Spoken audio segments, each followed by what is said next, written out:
All right, what's cracking, family? You know what it is. It's your man's back in another sauna session. Yay! Ripple has won the case against the SEC. They did it a long time ago, but all appeals. This court case is officially 100% over. There's never going to be any news about it again. It's done, right? Yay! The appeals have been dropped by the SEC and Ripple. XRP is declared not a security by Annalisa Torres back in 2018. The judge said, nah, that's not a security, yo. Security is an exchange commission. Egg on their face. You know what I'm saying? That was always done.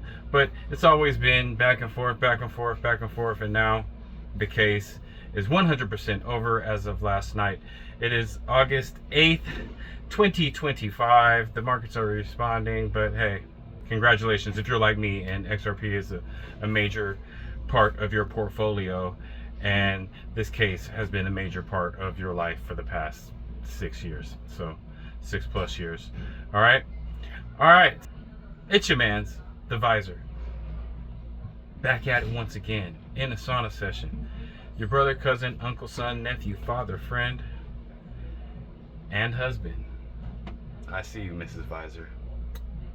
All right, so let's talk about it. What do I want to talk about? I would like to talk about not that SEC case. Oh my gosh, I'm so happy that's over. Look, but yeah, I'm done with that. I would like to talk about patience. We always talk about that here. Patience, family. It's coming, right? Get on X, get on YouTube, and look for some decent chart analysts. Stephens Crypto is good. The Blockchain Backer is good, right?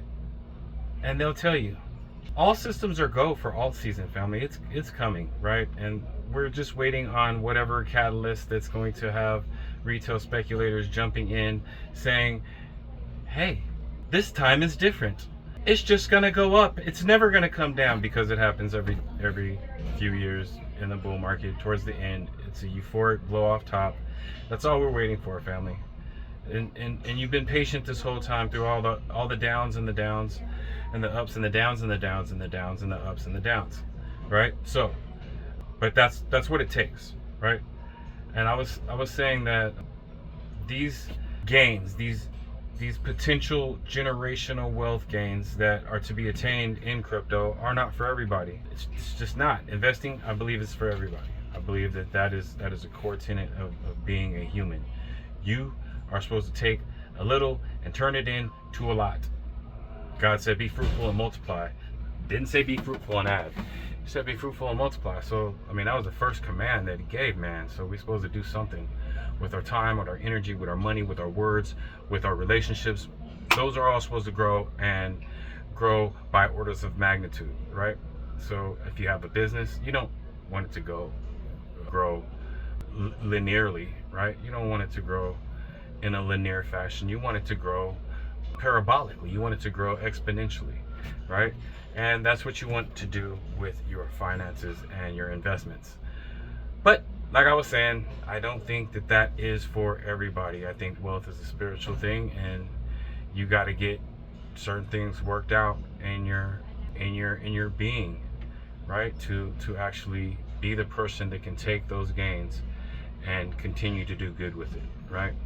And that being said, I think one of those things that make you the type of person for whom those enormous exponential crypto gains are for is patience, right? So why are we in this market, right? We're in this market for the volatility. I'm in it for the volatility, right? Because you can get those completely outsized returns on pennies into thousands, right? Because that exists, you must understand that volatility does not just go one way. In order for you to have the opportunity for violent volatile moves to the upside, you gotta understand that there's gonna be moves to the downside. So if you're the type of person that's gonna whine and cry every time you see your portfolio in the red, these gains might not be for you. They're not. You got to be able to look at that and be like, okay, should I buy more? And the answer to that is usually yes. You know what I mean? But these different principles are going to be more aligned to traders, right? Because what we do is we dollar cost average in, and we don't get emotional, right? We don't let fear, especially, right, guide our trading practices. We're not going to buy because of FOMO, and we're not going to panic sell because we're afraid that it's going to go to zero, right? Scared money don't make no money.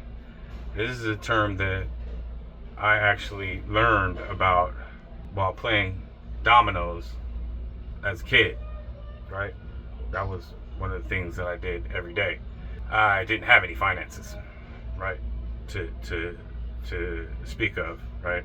The finances that I did have, I would buy 40s and Newports with. That I'm in a totally different realm than a kid. So putting that in a financial perspective means that you got to know that there is risk. There is risk, but by far the greatest risk to your finances when investing is you trading emotionally. You could be your biggest enemy, right? So I just wanted to stop in and say that, family. I'm getting out of the sauna now. It's been a while, but I gotta go wash my hair. All right, I love you guys. Push the buttons, right? Share this with a friend who is panic selling or scared or doesn't know anything about crypto, and then we can hit them to what it really do. As always, this is not financial advice. And yeah, I'll see you guys soon. Love you. Visor out.